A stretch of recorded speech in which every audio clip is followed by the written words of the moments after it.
LinkedIn News.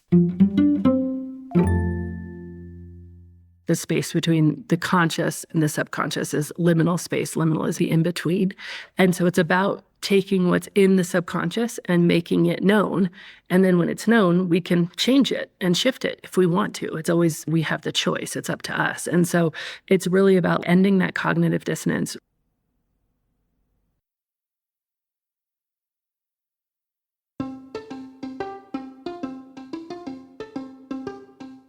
Hey everyone, from LinkedIn News, I'm Leah Smart, and this is Everyday Better, a self-improvement podcast where every week I sit down with some of the world's brightest minds and bravest hearts to learn how we can improve ourselves, our relationship to others, and the world around us. Welcome back to the Better Blueprint for your 2024. January is a month when we think about who we want to become. We correct habits that aren't working. We create resolutions we want to live by and intentions for the year ahead. Why? Because we want to thrive. We want to absolutely love the lives that we're living.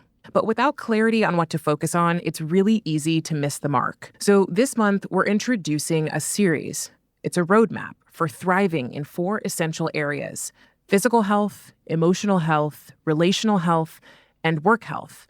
I want to emphasize work health is not just about your job, but your overall contribution and your sense of purpose. I promise, and research shows that if you give each or even one of these areas a little more clear and pointed intention and attention, it'll put you on an upward spiral that'll impact all of the other areas of your life. Now, if you go look up the elements of well-being, you're going to find so many models. Our focus is giving an umbrella to some of the most widely recognized pillars that are backed by research. We'll explore them in some specificity this month, but you'll continue to hear more on these pillars and the ways in which you can thrive throughout the year. Every week, we'll be covering something in each of these areas, all focused on helping you understand more, improve through knowledge, and take action every single day. Today is physical health. If you are like many adults, our topic today might be a little bit thorny for you. If you're of legal drinking age, this topic will be important. If you are doing or have ever done dry January, this topic is for you. Okay, so today I'm bringing someone on the show whose book, if I'm being honest, I resisted for quite some time. In my experience, when I'm resisting something, there's a gift for me in moving toward it. There's a learning, a shift, or a change that opens up. But that doesn't make it super easy to lean in. In this case, I finally did, and I am happy to report I made it out alive and hopefully with a gift for you. I'm going to give you a little bit more of an intro to our guest and her work than I normally would. So here's the deal. Annie Grace was a fully functioning and high-performing marketing executive, a speaker, a wife, and a mom. Except there was one giant problem. She was hiding that she was also an alcoholic. Her drink of choice was wine. So why focus on alcohol on this show right now? Well, many of us find ourselves in environments where alcohol is not just a social lubricant, but a normative part of professional networking and bonding. This conversation with Annie isn't about judgment or advocating for your abstinence. Annie isn't doing that either. Instead, it's about fostering a deeper understanding of our relationship with alcohol. It's about making informed, conscious choices that align with our personal and professional well-being goals. Her book is called This Naked Mind, and it's not just about the painful and isolating experience of becoming an alcoholic and the beautiful process, while also painful, I'm sure, of recovering from alcoholism, though you will absolutely find that in her book. It's actually at a higher level about how our society, conditioning, surroundings, and beliefs can cause us to do things we don't want to, things we know will not help us thrive. It's about how we can get trapped in patterns, habits, or even addictions that we want so badly to release and break free from, but simply can't do it. Now, Annie's challenge and focus of her work was alcohol, but that doesn't have to be the big area where you want change for you to get serious value out of our conversation. That's because the method she used is different than some of the more traditional ones we may know and respect.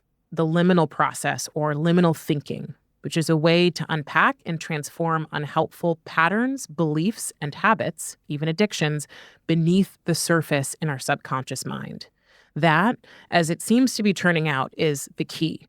She hasn't had a drink in almost a decade, though she's not encouraging us to be sober. She's really asking us to change our relationship to our belief that willpower is what makes us strong or weak when it comes to changing our habits and to taking a liminal approach. So she's going to talk about her experience healing from alcoholism through liminal thinking, how she's helped thousands of people do it, and how you can use it in any area of your life where you want lasting transformation.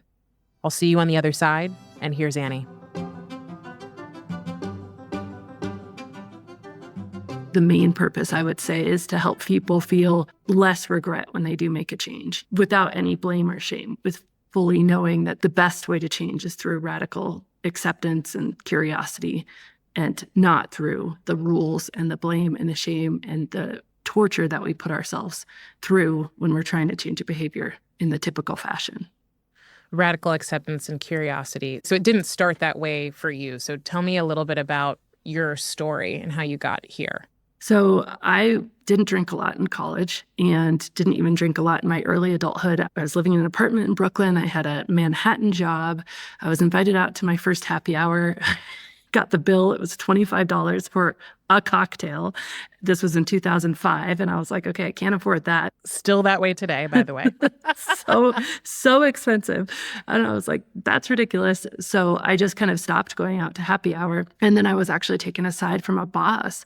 And he's like, hey, why don't you come out to happy hour? I was like, oh, I don't really drink. And he's like, oh, Annie, let me just take you under my wing here. That is not what this is about. It's about the networking opportunities, getting your ideas heard because there's no time when we're all so busy in the office, getting your face seen by the higher ups who are visiting from out of town. And if you're serious about your career, like, it's important.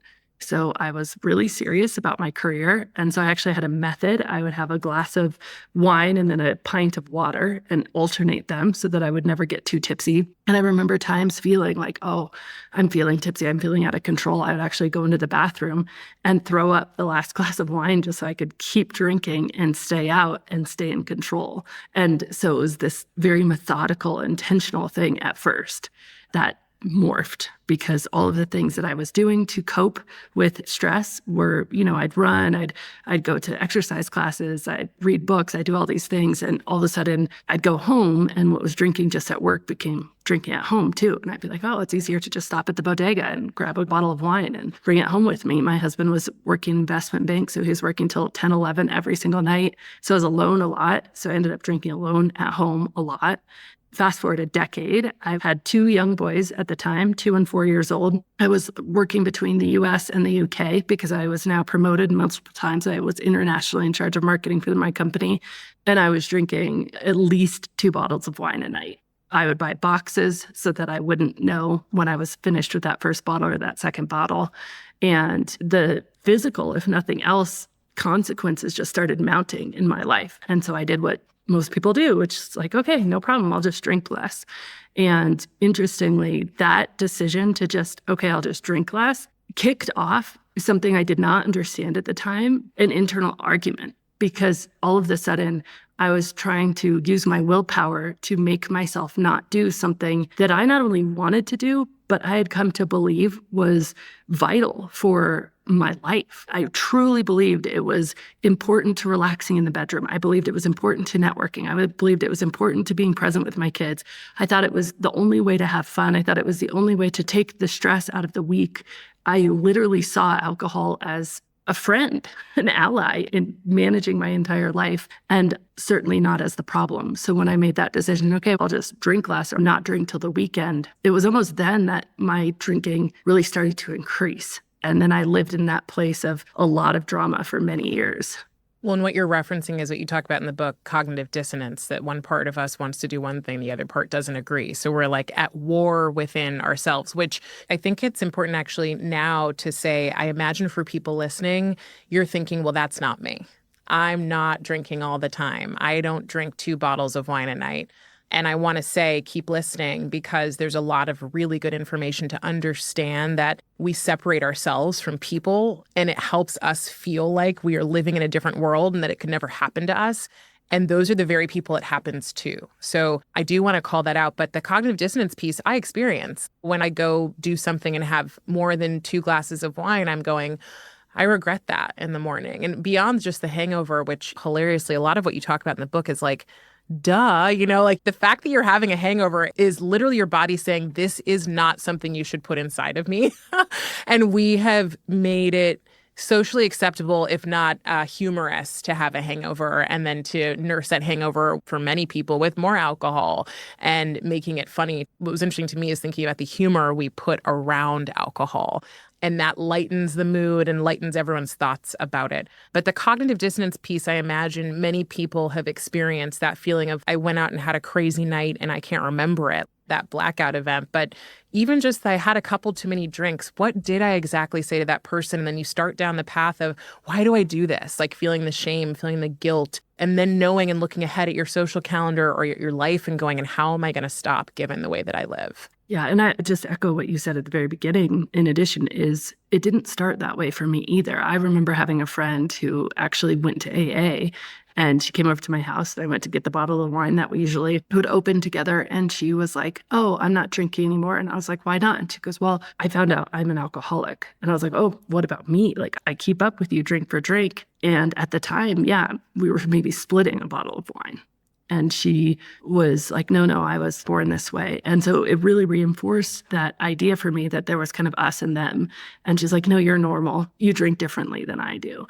And that was true for a very long time. I don't even know that there was a line at which things changed in terms of me being like, oh yeah, now this is a problem, because it was such a slow sort of insidious progression. And it's just physiologically how the body works. Like the body needs more alcohol to get the same feeling. So if you're drinking one glass to relax and you do that regularly for a few years, even on just the weekends, eventually you need 2 glasses to relax. Eventually, you need more. And so I didn't understand those dynamics, but I think that us and them mentality that you're speaking about, it definitely kept me for years from actually asking the question, which I think even the question, is this a problem, is perhaps the wrong question. And a far more productive question is, would I be happier drinking a bit less? That's a good question. I like the happier because it offers like a little bit of a scale versus like happy or unhappy, the kind of black and white thinking, and a little bit less. And what I loved about your book was that it's not necessarily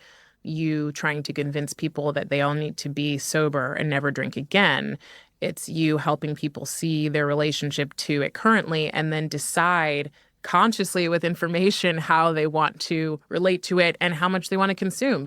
Yeah, I think that's so important. One of the things that, in my opinion, traditional recovery has, I think, is harmful is this all or nothing mentality. Because if you look across behavior in general and just life in general and humans in general, there's very few things that we treat as if 100% is success, but 99% is failure.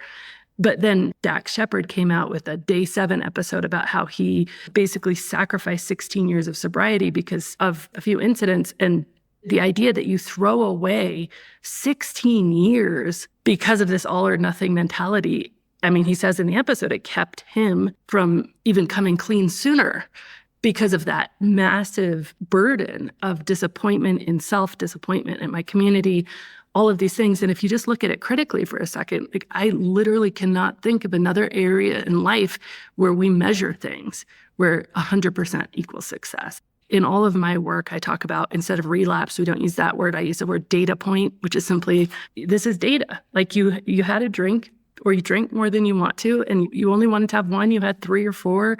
It's data. How did you feel? Because when you're in that, I did something wrong, I'm judging myself, you open no possibility for curiosity.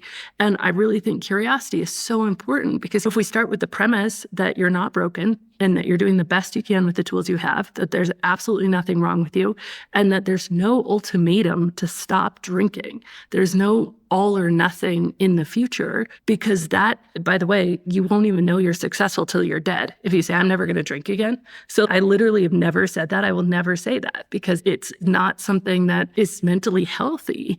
You're no longer can claim your time. I think it's a real destructive way to look at things. So if you take me a step back and you think about the people that you've worked with or heard from, I think you mentioned it was like 7,000 plus people who wanted to, I forget what they volunteered to do, but it was something with the book as you were writing it, which showed you the amount of interest that you had. What kinds of questions or what kinds of feelings are they having that help alert them to the idea that maybe their relationship to alcohol is out of balance? When we approach this entire conversation with the existing kind of zeitgeist, the existing cultural common knowledge that in order to change, you need to have a problem, then the questions we're asking are, do I have a problem? Am I an alcoholic? How much is too much? How will I know? And all of these questions, they all have incredibly painful answers with our common knowledge, because our common knowledge is if it's a problem, you have to get sober. That often means going to meetings. That can mean never drinking again. That means changing your social life, feeling deprived, feeling like you're missing out. And it at its crux means denying yourself something that you believe is useful and valuable in your life. We don't drink because we just think this is terrible for me, but I'm going to do it anyway. No, we drink because we think, hey, this is providing a benefit. If we didn't believe it provided a benefit, we wouldn't be doing it, right? So I believed it provided social benefits and emotional benefits and all of these benefits. And so when we're approaching this whole conversation with the overall perspective of, I don't need to change unless this is a problem, then we come to the entire conversation with resistance. Like there's so much resistance because we're not looking at every single instance and saying, hey, right now in this moment, if I made it mean nothing, I can drink this, I cannot drink this. It does not mean I have a problem if I drink it. It doesn't mean I'm perfectly okay if I don't. It has no meaning. Do I want to drink it? We might actually make better in the moment decisions, but we've added all of this story and all of this heaviness. And so for myself, I say I drink as much as I want whenever I want. I just haven't wanted a drink it will be 9 years in December. And that's not because I'm trying to not do it. It's because every time, and it's much different now, 8 years in than it was in the first year or two. I remember being on the beach in Hawaii. First time we were on a beach vacation, my husband orders a Mai Tai. And I'm like, okay, well, this is a situation where obviously you have to have a Mai Tai because it tastes better with the rum. And I'm like, does it? And so I'm like super curious. And so I was like, all right, you order one with rum. I'm going to order a virgin one. We're going to do a taste test. So I had a sip of his. I had a sip of mine. I was like, not only is mine better, but if I drink yours, I'm going to be a little tired. I'm probably going to want another one. And then I'm probably going to end up getting drunk. So I was like, I'm going to drink the virgin one. Great. And so we just discount that we have these brilliant brains. I believe that if we as human beings have all the information in front of us, without any of the story, without any of the guilt, without any of the shame, all the information to say, look, this glass of wine, it actually increases cortisol in the body. It does not relax you. It actually is going to make you feel more upset tomorrow morning. Do you really want it? In most cases, if we're not judging ourselves, if we're not trying to hide it from ourselves, if we're not trying to judge, does this mean I have a problem? In a lot of cases, especially when we're early on, when we're not drinking, I will admit that some people are chemically addicted. And according to the CDC, it's 10% of excessive drinkers, that something changes in your brain and you really can't be around alcohol. But that's not most of us. That's not usually the case. But if we can just approach it with compassion and curiosity, we're doing the best we can with the tools we have. We've been using this tool called alcohol. Is it actually the right tool for this situation? We usually can be trusted with ourselves. And so that's the crux of my work. And what people were feeding back to me is like, wow, I'm going to be empowered with my own decision-making skills. I'm going to trust myself in this situation. And then, by the way, if I say, okay, yeah, I'm going to trust myself to have a few Mai Tais, and I wake up the next morning, I'm like, oh, that was a mistake. I'm not going to use shame. I'm not going to use guilt. I'm not going to blame myself. I'm going to be like, okay, that was data, right? Like, it was just data. And I like to use this example of like, how does a computer learn how to play chess? It's just programmed with all the pieces on the board, all the things it can do, and then it makes a move and it's a wrong move, and it makes another move and it's a wrong move. It makes 1,000 moves, and then finally it does something that progresses it, and it's like, oh, that was a right move. And so it says, I'll do more of that and I'll do less of those. And the entirety of the learning experience is through experimentation. It is through trying something and seeing if it works for you or not. There's no guilt. There's no computer saying, oh my gosh, I can't believe I made the wrong move. That was so horrible. We're not piling all that story onto ourselves. And if you think about it just really critically, if you are drinking to escape and you're drinking to relax and you pile all of this story of shame and blame onto yourself, that causes pain. And as a drinker, you have literally trained yourself to drink to escape pain. So the predictable outcome of that is you will drink more, not less over time. And I think why people find my work both very transformational and useful, but also very hard to understand is because I'm trying to have a wildly different conversation than behavior. I'm saying, forget your behavior. Let's talk about how you feel. And then from there, your behavior will actually take care of itself. It breaks people's brains. We're taking a quick break. We'll be right back with Annie Grace. But before we go to break, let's hear from some of our listeners on how they're planning to improve themselves in 2024. Hi, I'm Andrew, and I am from New York. And I think what I want to get better at this year is focusing on my physical wellness in terms of getting better with strength training and physical endurance. And I think I can do that by employing the use of a personal trainer and also going to the gym more. Even if I don't go the majority of the week or every day, if I just do it a little bit, I'll get a little bit better. Hi, I'm Alexis from Brooklyn, New York, and in 2024, I want to make more time for my creative pursuits. I spent a lot of time focusing on work, my relationship, but I haven't really had a lot of time for myself. Music is something that's really important to me, as well as just dance and art. So I'm hoping to carve out a schedule, actually put that time on my calendar and stick to it, and get something great out of it. And we're back on Everyday Better with Annie Grace. In your book, there are two stories I love. One is the descent story of the insect and the flower. But the other that I think is so relatable and will kind of start to help people think about their relationship to this thing, right, is the story of going out with coworkers and how when you stop drinking, and I love this, I drink as much as I want when I want, I just haven't wanted to. Like, how light and simple is that versus I don't drink, and then you get 18 million questions. But you talk about this experience of going out and you weren't drinking and other people were, and you couldn't figure out why you didn't have a good time. And again, what I love about your book, as much as it breaks your brain, it's also, if you allow it to break your brain, so simple, which was like, you didn't have a good time because you didn't enjoy it.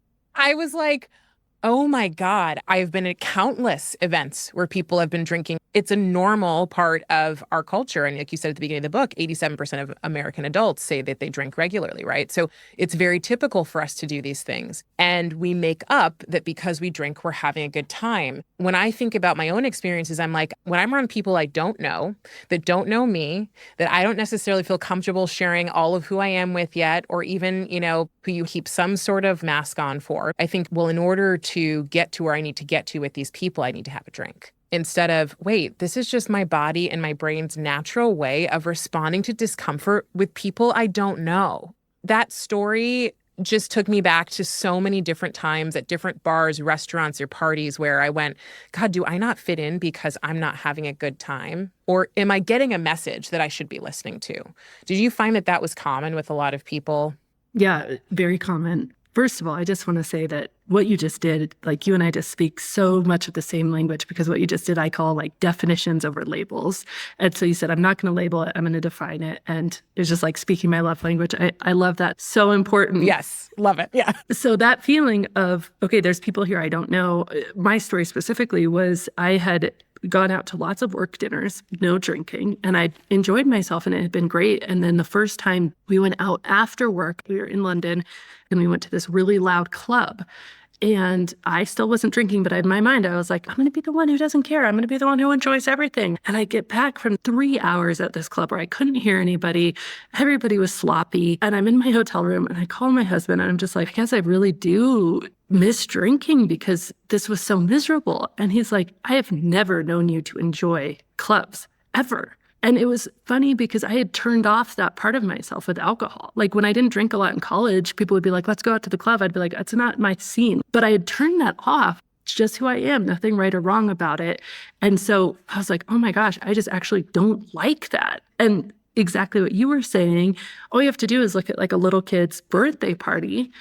When kids come to a birthday party, it takes them 15, 20 minutes, right? And all the parents have a shared activity that people are coming into and everybody feels shy. They're clinging to somebody's leg. It's just human nature to need a minute. We call it breaking the ice for a reason. It's just human nature to be like, okay, are these people good? Am I safe here? Is everybody cool? It's just how it is. And we make it wrong. Like we just try to turn off these very natural parts of ourselves that are saying, hey, you enjoy this, not this. Like, oh, that can't be okay. So I just have to drink and just kind of erase these little parts of myself that are authentic for me. Mm-hmm. And how natural. Yeah, I love that idea of thinking of a kid's birthday party. We're using this thing to remove this natural part of ourselves because we don't know how to deal with maybe discomfort. Because what you're talking about, the idea of if you're drinking to escape or to relax, do you find that what you become as you start to change your relationship to alcohol is more empowered in how you handle stress, anxiety, and uncertainty? Oh, it's phenomenal in that way because a bunch of different things happen. Number one is I feel like for me, stopping the numbing. And you know this about me, but I'll say it for everybody. I'm not an advocate of sobriety. Like, I don't think people need to even necessarily stop drinking. But I do think that when we self-medicate with alcohol, it's a little different than just socializing with alcohol. And the reason is because there's a lot of better things that we can do to make ourselves feel better. Alcohol is just a Band-Aid. It's like putting a Band-Aid over a festering wound. It makes it worse, not better. But then also because we're not listening to the internal cues that we need to listen to just learn how to become like happy, healthy human beings. And so when I stopped self-medicating specifically with alcohol, all of a sudden I had to go and learn social skills. And we all bandy that word around, but it's social skills. As in, you need to learn them. And there's some really great skills, like asking questions and being genuinely curious about other people makes you super magnetic. And it's super interesting, right? It's such a Band-Aid of not learning the skill. I'm just going to pretend like I know it. But I'm not actually making genuine connections. But now when you go in and you're like, okay, I'm going to actually put myself aside for a minute and say, how can I learn something about another human being? How can I learn 10 new things about 10 different people tonight? How can I actually make this a skill? You walk out of that situation, you're like, wow, I am capable of this. But when we use alcohol to do it, we just deprive ourselves of, it's so beautiful to be able to be fully present for some of those experiences. It's so beautiful to be able to be fully present for connection. We rob ourselves because when you numb the bad, when you numb the pain, like you numb the joy. It's just how it is. Like you cannot numb selectively. And you rob yourself of the ability to actually learn how to socialize, learn how to connect with other people, learn how to face your own fear and discomfort, learn how to listen to your body for what you actually need. If you're really hot, you actually ask yourself, like, do I need a fan? Do I need a cold drink? What do I actually need? But when we feel discomfort, we don't actually look for a solution to it. We just say, okay, discomfort, drink, discomfort, drink. And we're constantly dealing with the symptom and we're never dealing with the cause. And so for me, when I stopped drinking, it was like the first step. It's been this just mind-blowing experience of the last 8 years of learning about myself all over again and learning, oh, there's causes to all of these things. It's really empowering. As I'm listening to you talk about the upside, and I think that's always really important. I always ask people, why should we be doing that? Part of that is what you spend a lot of time on in the book, which is we weren't born wanting alcohol.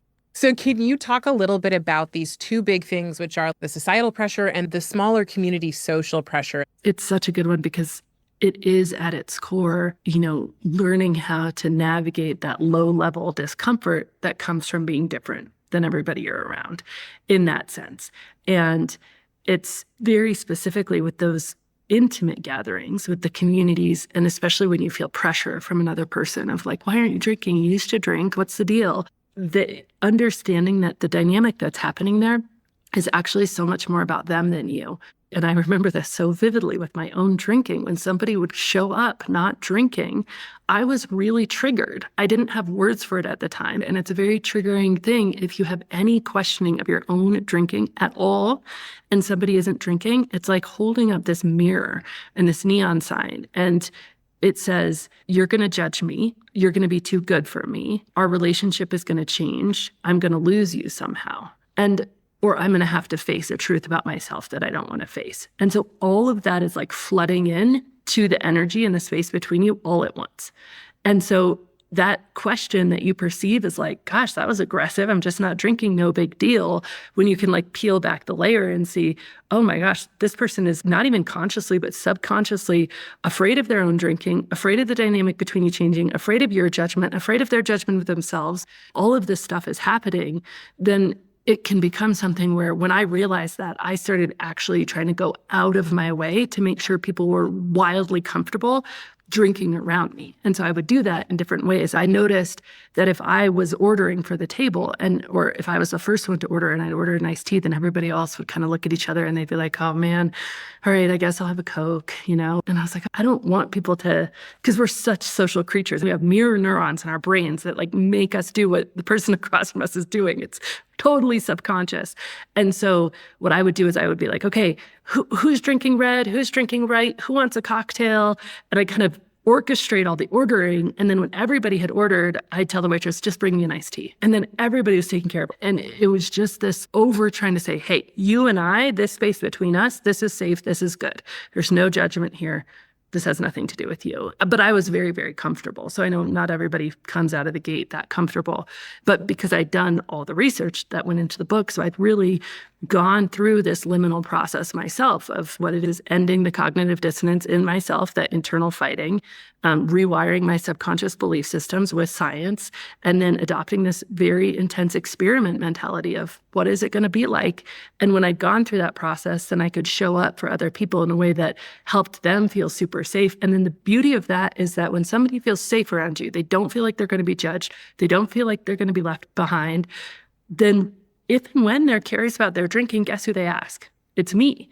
Because they've never felt judged by me. They've never felt looked down on. I guess I'm curious if you were to tell people, like, here's how you can start changing or shifting your thinking about your relationship to alcohol if you're curious about it, where would you tell them to start?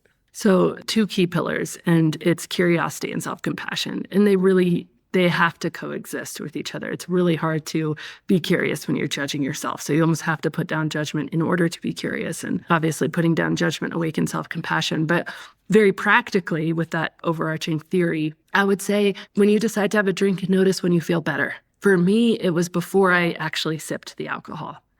I felt better in the decision, especially when I had entered that cognitive dissonance phase, that phase of like, oh, am I going to, am I not going to, how much is going to be enough? All those questions that I was kind of fighting with myself about my own drinking. As soon as I decided, hey, I'm going to drink, I started to feel better when I was pouring the wine. I started to feel better when I was ordering the drink. It was not the alcohol. And I was like, that's interesting. There's something else going on here. There's some other thing going on here. And then the other place to get really practically curious is when you have that drink, just get out a stopwatch or a timer. Say, I'm not going to have another drink for at least 30 minutes. How long do I actually feel good? How long does this one drink make me feel good for? And the reality of how our alcohol is a fascinating, just a little bit of science, but it's a fascinating substance in the sense that it is both a stimulant and a depressant. And so alcohol is a stimulant when it's your blood alcohol content is rising or your BAC is rising. So you feel that kind of tipsy, the edges of the room feel a little bit less clear, you kind of feel relaxed, you feel all those feelings that get us hooked, that buzzed feeling. And your blood alcohol content rises for one drink 18 to 25 minutes. And then it plateaus and your blood alcohol content starts to fall. And the feeling of a blood alcohol falling is a depressant feeling. And you start to feel uneasy. You start to feel tired. You start to feel grumpy. You feel uncomfortable in your own skin. You feel like something's just not quite right. And often, 18 to 20 minutes, we reach for the next drink to try to keep the blood alcohol going in that upward direction. It never does give us the same amount of time. The time diminishes every time. But what happens is that blood alcohol falling, it lasts for 2 to 3 hours for that 20 minutes. So you're trading 20 minutes of that nice feeling for 2 to 3 hours of the not so nice feeling. And if you've been drinking really regularly, a lot of people who do this in my communities and stuff, they'll post their results and they're like, I don't even feel good for more than 5 minutes. Or they'll feel good when they made the decision, but then the actual drink itself, it's like not this big euphoric thing they thought, but literally setting a timer. Like, okay, I had to drink, noticing how you feel, noticing how good you feel and for how long you feel it. And then not letting yourself just reach for the next one for at least 30 minutes. If you can do 45 or an hour, it's even better, because you'll notice you'll feel a dip in your mood that's worse than before you took the first sip. Mm-hmm. The third step in the liminal process is this experiment mentality. Like when I started to put on a white lab coat in my own life, I was like, oh my gosh, this literally makes no sense. And then you're not using willpower anymore. It's not this efforting to try not to do it. You're just like, yeah, that doesn't make sense anymore.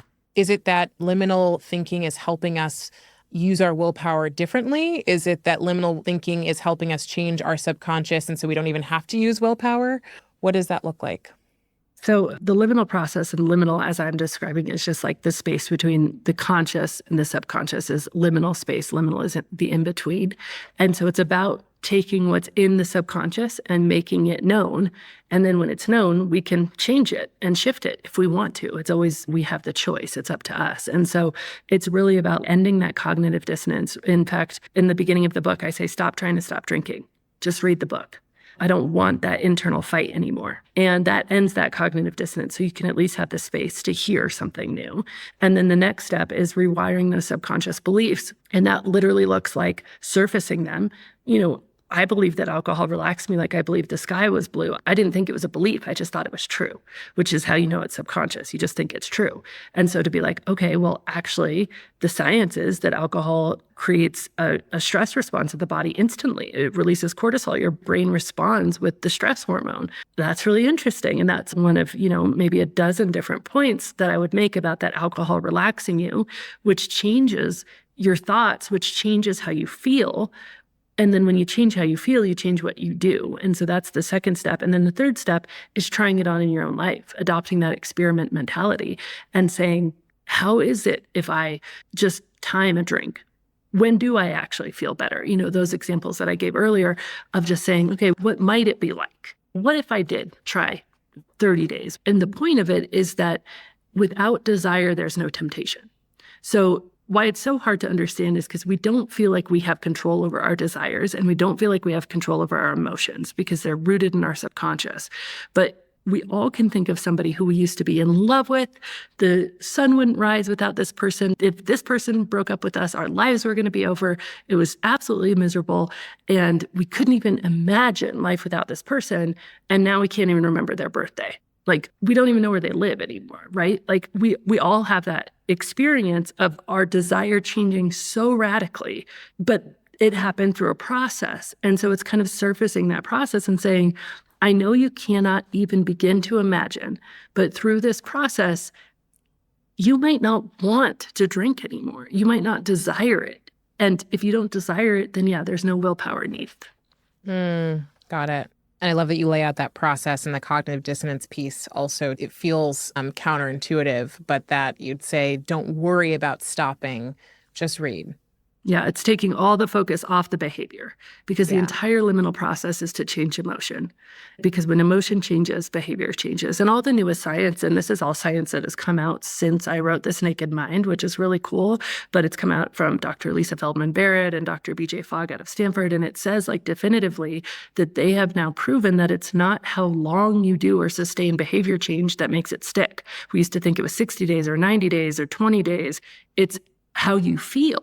So if you're constantly using willpower, which means you always want to drink, but you're not letting yourself, inevitably you'll drink again. And you can see this, the statistics are literally abysmal. I had a guy who does efficacy for rehab centers. He told me, Annie, 94% of people to 96% of people are drinking by the time they hit the mailbox when they leave their 30 days. It is 3 to 4, maybe 5% success rates at a lot of these treatment centers. And that's because you haven't actually changed your thinking or your feelings around alcohol. You've just tried to get more willpower. And willpower just does not sustain behavior change over the long term in most cases. Do you see that the liminal process can also be applied to other things outside of how we relate to alcohol and our relationship to it? Absolutely. And I think you can just take any example. If you have this very combative internal relationship in your mind with food, where you're beating yourself up, you both want that piece of cake and you hate yourself for that piece of cake, you have insane cognitive dissonance. If you think of cognitive dissonance, it's an internal argument. And if you imagine that you're walking down the street and you see somebody arguing, you have a body response. Most people would. And if you're arguing with somebody in your own household, it's painful. But with cognitive dissonance, we're arguing with ourselves in our own minds. And it's so painful, but it's become so normalized. It is how most people operate day in and day out that we just discount it. But it creates an enormous amount of pain. And whatever we're doing that we don't like ourselves for doing, that behavior, whether it's drinking or eating too much or smoking or whatever it is, we're doing it in part to escape pain. It's a numbing, self-medicating agent. And so looking at that cognitive dissonance, recognizing that both of those voices inside your head both actually want the best for you. The voice that's blaming you and shaming you wants the best for you. The voice that's telling you it's okay this one time, it's okay, wants the best for you. And so it's like really looking at that, like I call it, who's in the arena? Like, who are these titans battling in my own mind? And then going through and just really learning, like, okay, is it going to work? I'm eating to make me feel better. Does it work? Has it worked in the past? You can't even ask those questions when you're full of judgment, right? When you're full of hatred of yourself, because you don't have the space for the curiosity. Because we think if I'm honest that it doesn't work, I'm going to have to stop. If I'm honest that drinking isn't good for me, I'm never going to get to drink again. I'm going to have to be sober. I'm going to have to go to meetings. We create all this story, all this heaviness around it. And so we don't allow ourselves the honesty to say, like, okay, what are the beliefs that I'm holding that keep me doing this thing, that keep me desiring it? Why do I even want it? And so what I actually did is I wrote a list of all the beliefs I had around alcohol. And then I asked my friends, and then I went through one by one. We live in this great day and age where you can find a scientific study online and you can look it up and say, is this true? Is this not true? And so that was really the rewiring. And then it's just about experimenting. The normal way would be like, okay, I'm not drinking. I'm going to go to happy hour. I'm not drinking. It's really going to suck. Okay, I'm going to psych myself up for it just sucking because I'm not drinking tonight. I have to be the sober driver. I remember that so well. Like, I was the DD, so I'm not going to get to drink. So I'm just going to have to get through the night. Guess what? If you tell yourself something's going to be terrible, it will be terrible. But if you go into it with like, okay, I don't know how it's going to be. It might be horrible. It might not be horrible, but I'm just going to experiment. I'm going to be the observer of my experience, see how it is. People surprise themselves all the time. And so those 3 steps, I think, can work for just about anything. Which I love that this is applicable to anything that we feel some sort of cognitive dissonance around that we want to make a shift with. And I love the example of we need to be looking at how we feel, and that's part of the liminal process versus just changing our behavior. And that's such a little thing that I think most people don't think about, but there is a separation, and that is part of what keeps us stuck in these cycles of going back to things, anything that we say we don't want to do any more of. Annie, I'm going to have you complete these 3 statements for me. Better humans are Curious. Better work is Fun. And a better world has Joy. Thank you for the work that you're doing. I also just want to call out, this is the kind of work that I think we need, but also I'm sure there's so much resistance that you've experienced to this work. So also just for the fact that you are being courageous and sharing your journey and also trying to help all of us just change our relationship to this thing that is such a natural part of our lives. So I appreciate you asking us to question and to just look a little bit harder. So thank you for your curiosity and your radical acceptance. Well, thank you so much. It was such a joy to be here. That was Annie Grace, author of This Naked Mind, educator on changing your relationship to alcohol, or really anything plaguing you. One big thing before we go. So much of what we resist actually has a valuable lesson or really powerful transformation wrapped up in it. In this case, for Annie, and probably for many of us, the resistance is to growth, which often means change, which often means we have to reflect and be really honest with ourselves, and that we may even have to choose our own path when others aren't choosing it. In the case of alcohol, for me, it's fascinating and has been to read this book and put the whole picture together with facts and the liminal approach. Just sitting with the facts here, 87% of us in America partake in alcohol on a regular basis. Getting you and me to drink regularly, also known as alcohol advertising, is a multi-billion-dollar industry. Alcohol has been a known carcinogen since 1988, my birth year, and it's addictive for everyone. Not just addictive personalities, not just current addicts, but for all of us. I will say, I haven't stopped drinking since reading this book, which is what I love so much about her approach. She's not trying to get all of us to be sober. She's trying to get all of us to see. And I will certainly say my desire to drink socially has decreased dramatically. And I feel really empowered about that. And then when it comes to your patterns, your beliefs, your habits, try her process in liminal thinking. See how changing your subconscious beliefs can change your behaviors and make you a better person. You might just find that your choice to explore a new way of being you gives other people more permission to do the same. If you like this conversation, share it with someone you care about and who would benefit from it. Give us a rating on Apple or Spotify to help other people find this work. And finally, we'd love to hear what you loved about this episode or our show. So take a minute to write a one-sentence review wherever you get your podcasts. Everyday Better is a production of LinkedIn News. The show is produced by Alexis Ramdow. Asaf Gijron is our sound engineer. He makes sure we sound good in the studio. Joe DeGiorgi mixed our show. Enrique Montalvo is the executive producer of LinkedIn Editorial Productions. Dave Pond is head of news production. Courtney Koop is head of LinkedIn Original Audio and Video. Dan Roth is the editor-in-chief of LinkedIn. And I'm Leah Smart. Thanks for challenging yourself to grow and become better every single day with me. The journey is worth it. And I'll see you next week.